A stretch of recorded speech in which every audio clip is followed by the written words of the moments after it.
दासा माता का तीसरा पाठ। एक सास और बहू थी। एक दिन सुबह सुबह सास ने बहू से कहा कि जाओ आग लाकर भोजन बनाओ, बड़ी भूख लगी है। बहू हाथ में कंघी लेकर आग लेने गांव में गई। उस दिन गांव भर में दासा माता की पूजा थी, इसलिए किसी के यहाँ से भी उसे आग नहीं मिली। वो खाली हाथ लौट कर आई। संध्या होने पर वो पड़ोसन के पास जाकर बोली कि मेरी सास तो दासा माता का डोर नहीं लेती, परंतु अब की बार मैं डोर लेना चाहती हूँ। मुझे पूजन की विधि भी बता देना। दोबारा जब डोर लेने का समय आया तो बहू ने सास को बिना बताए दासा माता का डोर ले लिया। 9 दिन वो किसी ना किसी बहाने पड़ोसन के घर जाकर कथा सुन रही। 10वां दिन उसे चिंता सताने लगी कि अब मैं पूजा कैसे करूँगी। वो मन ही मन दासा माता का ध्यान धर कर सोचने लगी कि आज सास कहीं बाहर चली जाए तो मैं शांतिपूर्वक पूजा कर लूँगी। दासा माता की कृपा से सास बहू से बोली, मैं आज खेतों में जा रहा हूँ, यदि मुझे आने में देर हो जाए तो तुम मेरे लिए खेत पर खाना ले आना। बहू का मन की मुराद पूरी हो गई। वो तो यही चाहती थी। उसने सास से कहा कि आप निश्चिंत होकर जाइए, घर का सारा काम मैं निपटा लूँगी। सास के जाते ही बहू ने स्नान कर दासा माता की पूजा की। इसके बाद वो पूजा की समग्रही मिट्टी का घर में राख कर उसे सिलाने के लिए ले जाने लगी थी कि उसकी सास खेतों से वापस आ गई। सास को देखकर बहू ने जल्दी से उस गोले को मटकी में छिपा दिया। उसने सोचा कि उचित समय पर गोल को दही से निकाल कर विसर्जित कर आऊंगी। सास ने आते ही बहू से कहा, तुम मुझे खाना देने क्यों नहीं आई? अब तक क्या कर रही थी? बहू ने कहा कि आज मैंने सर के बाल धोए थे, उनके सूखने में देर लग गई, इसी कारण भोजन बनाने में देर हो गई। मैं थाली लगाती हूँ, आप गुस्सा त्याग कर भोजन कीजिए। सास का गुस्सा कुछ ठंडा हुआ। वो पैर धोकर चौके पर बैठी ही थी कि उसका बेटा भी आ गया।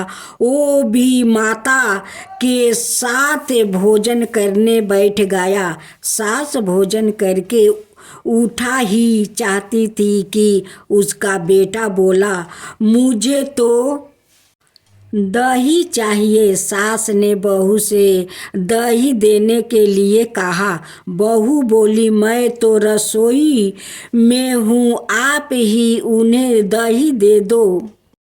सास हाथ धोकर दही लेने गई, परंतु जैसे ही उस छाछ की मटकी उठाई तो उसमें कुछ खरखराने की आवाज़ आई। उसने हाथ डाल कर देखा तो उसमें एक 12 सोना का गोला मिला। सास ने आश्चर्य से बहू से पूछा, इस छाछ की मटकी में यह सोना का गोला कहाँ से आया है? इसे तुम कहाँ से चुरा कर लाई हो? यहाँ क्यों छिपा कर रखा है। मैं समझ गई कि इसी वजह से तुम छाछ देने नहीं उठी। इसका भेद बताओ। बहू बोली, मुझे कुछ नहीं पता, मेरी दासा माता जाने। मैंने आपको बताया बिना दासा माता का डोर ले लिया था और उनकी पूजा की थी। आपके आ जाने के कारण मैं डोर को विसर्जित करने नहीं जा सकी। आपके डर से मैंने इस छाछ की मटकी में छिपा दिया था। दासा माता ने इसे सोने का बना दिया। मैं इसमें क्या कर सकती हूँ। सास ने बहू को गले लगा लिया और कहा, अब मैं भी तुम्हारे साथ डोर लूंगी और विधिवत व्रत और पूजा किया करूंगी। हे दासा माता, जैसे तुमने इनको दिया वैसे ही सबको कृपा करना। अब दासा माता का चौथा भाग। एक साहूकार था, उसके परिवार में 5 पुत्र, उनकी बहुएं और एक पुत्री थी। पुत्री का विवाह हो चुका था परंतु उसका गवना नहीं हुआ। इसी कारण वो भी अपने माता पिता का घर पर ही रह रही थी। एक दिन साहूकार की पत्नी दासा माता का डोर ले रही थी। उसकी बहुओं ने भी डोर लिया। बहुओं ने अपने सास से पूछा कि क्या ननद के लिए भी डोर लेना है। सास ने कहा हाँ। इस पर बहुओं ने कहा कि उनकी तो विदाई होने वाली है, यदि व्रत से पहले ही विदा हो गई तब क्या होगा। सास ने उत्तर दिया, मैं व्रत का सारा सामान ऐसा ही हुआ उसके ससुराल से लेने उसका पति आ गया। माँ ने बेटी को विधि पूर्वक विदा किया और उसकी पालकी में पूजा का सब सामान रख दिया।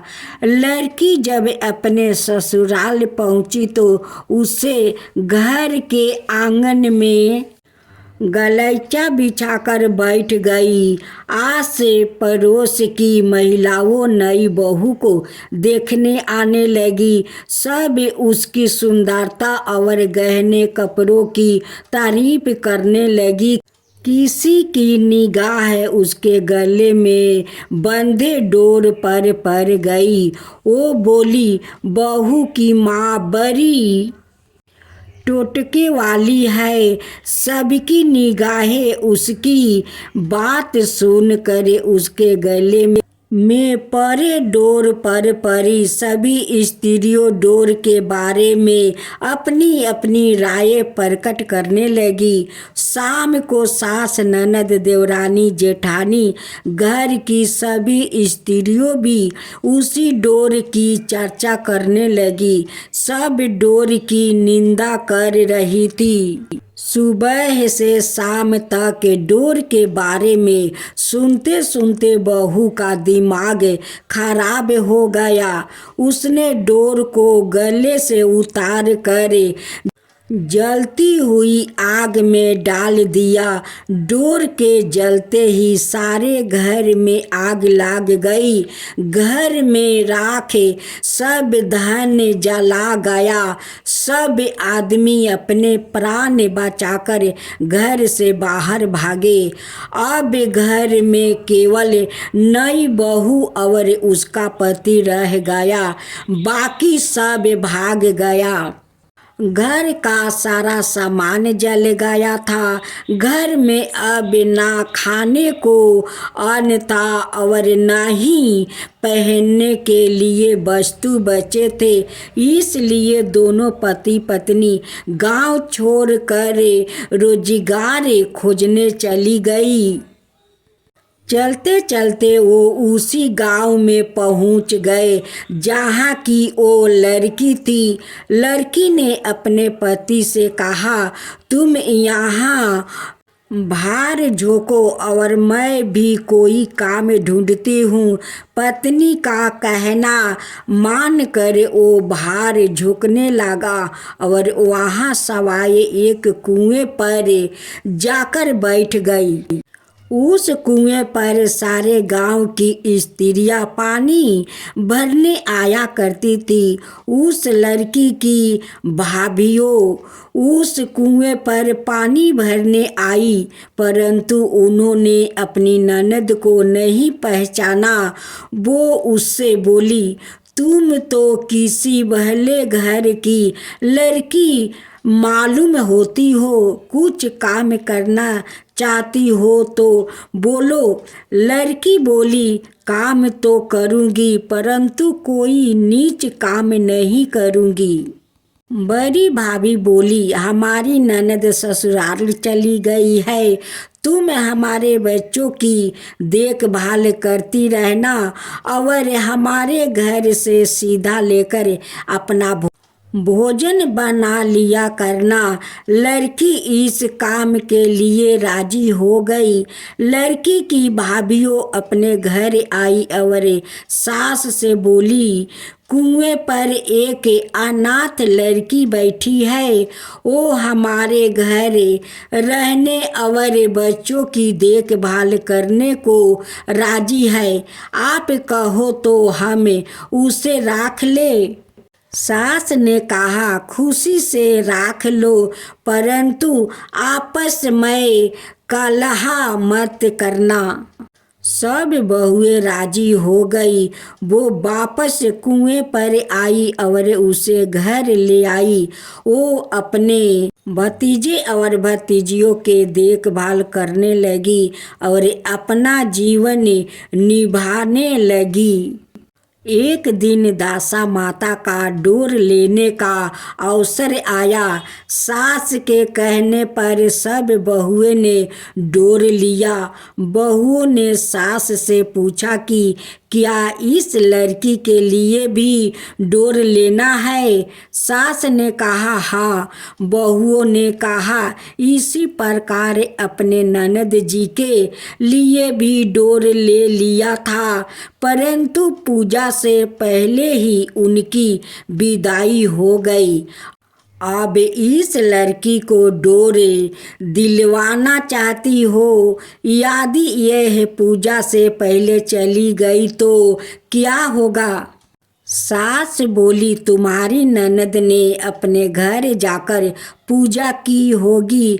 यह लड़की पूजा होने तक इसी घर में रहेगी तो अपने आप पूजा में शामिल हो जाएगी, और यदि कहीं चली गई तो यहाँ पर ही पूजा कर लेगी। सबर समीत से लड़की ने भी दासा माता को डोर ले लिया।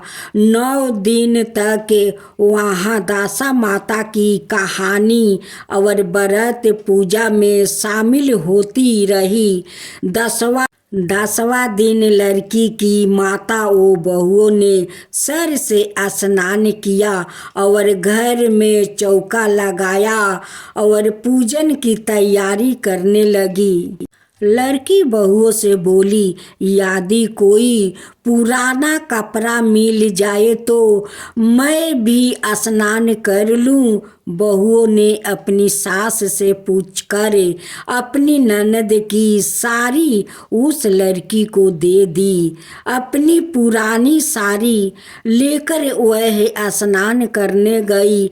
उसने सर से स्नान करके साड़ी पहनी और घर आ गई। घर पर पूजा आरंभ हो गई। वो जैसे ही पूजा के पास आकर बैठी तो बहुओं ने कहा, यह तो हमारी ननद जैसी लग रही है।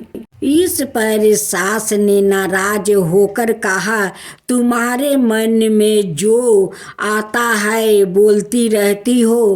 पूजा के समय भी चुपचाप नहीं बैठा जाता है, चुप रहो, मुझे काथा कह लेने दो। तुम्हारी बातों से काथा में विधन पड़ता है। बहुएं चुप हो गई। घर की सब स्त्रियों ने परण किया, लड़की ने भी परण किया। इसके बाद स्त्रियों एक दूसरे का सर का बाल गूंथने लगी। एक ने लड़की का सर का बाल गूंथना शुरू किया। वो बोली कि जैसी गूथे सिर का बाल वैसी गूथे हमारी ननद के सिर का बाल। सास नाराज होकर बोली, तुम मेरी बेटी की तुलना इससे क्या कर रही हो। सास ने बहू को तो डांट दिया, परंतु उसकी बात मन में घर कर गई। उसने लड़की से कहा, आज रात मेरे पास सोना। रात तो जब बहू सो गई तो उसने लड़की से पूछा, तुम्हारी पीहर में कभी कोई तो था। उसने जवाब दिया, मेरे 5 भाई और भाभियों थी, तुम जैसे माता पिता थे। उसने फिर पूछा, क्या हुआ। लड़की बोली, पीहर में मैंने दासा माता का डोर लिया था। उसने पूजन से पहले ही ससुराल के लिए विदा हो गई। ससुराल में पहुंचकर मेरे गले में पड़े डोर को देखकर वहाँ की स्त्रियों हंसी उड़ाने लगी। तब मैंने उस डोर को आग में डाल दिया। उस डोर के साथ सारा घर जल कर भस्म हो गया। सब लोग भाग गए। हम दोनों भाग कर इस गांव में आ गए हैं। उसकी माँ ने पूछा कि तुम्हारा पति कहाँ है।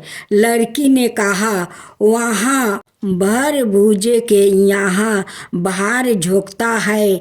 दासा माता के परपोक से हमारी यह हालत हो गई है। वह समझ गई कि यह लड़की कोई और नहीं, उसकी बेटी ही है। तब उसने अपने 5 बेटों को बुलाकर कहा कि यह तुम्हारी छोटी बहन है। सवेरे होते ही माता के कहने पर 5 भाई भर भूजे के यहाँ से अपने बहन जमाई को लेकर आए। उन्होंने उसको स्नान करवाया और उत्तम वस्तु पहनने को दिया। कपड़े पहन कर वो सुंदर साहूकार दिखाई देने लगा। वहाँ कुछ दिन ससुराल रहकर अपने घर चला गया। घर पहुंचकर उसने देखा कि सब लोग पहले की तरह सुख पूर्वक रह रहे हैं। इसके बाद वो अपने ससुराल आया और अपनी पत्नी को विदा करके घर ले गया। वहाँ अपनी दासा पर विचार करती हुई जा रही थी। मार्ग में एक नदी पड़ी। उस नदी में स्नान करके आप साराए दासा माता का डोर ले रही थी। उनके पास एक डोर बच गया था। वो अप्सराओं बोली, यदि इस डोली में कोई ऊंचा मर्ग की स्त्री हो तो उसे यह डोर दे दो। उन्होंने डोली के पास जाकर पता किया और वहाँ डोर उस लड़की को दे दिया। जब लड़की अपनी ससुराल पहुंची तो सास थाल सजाए, ननद कलश लिए और देवरानी जेठानी अनय मांगली के वस्तुओं लिए उसका स्वागत करने के लिए खड़ी थी। नेक दस्तूर हो जाने के बाद लड़की को आसन पर बैठाया गया। आसन पर बैठने के बाद लड़की ने कहा, आप लोग ने पहली बार दासा माता के डोर के लिए आप शब्द कहे थे, जिसका पहले यह हुआ कि घर के सब लोग बिछुड़ गए और घर का धन धनाय जल कर सुहाहा हो गया। बड़ी मुसीबत से उठने के बाद अब अच्छे दिन आया है।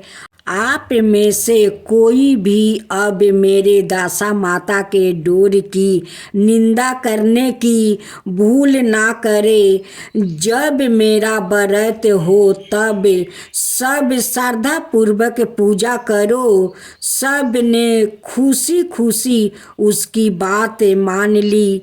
9 दिन तक व्रत चलता रहा। 10वां दिन विधि पूर्वक डोर की पूजा की। 7 सुहागिनों को न्योता दिया गया।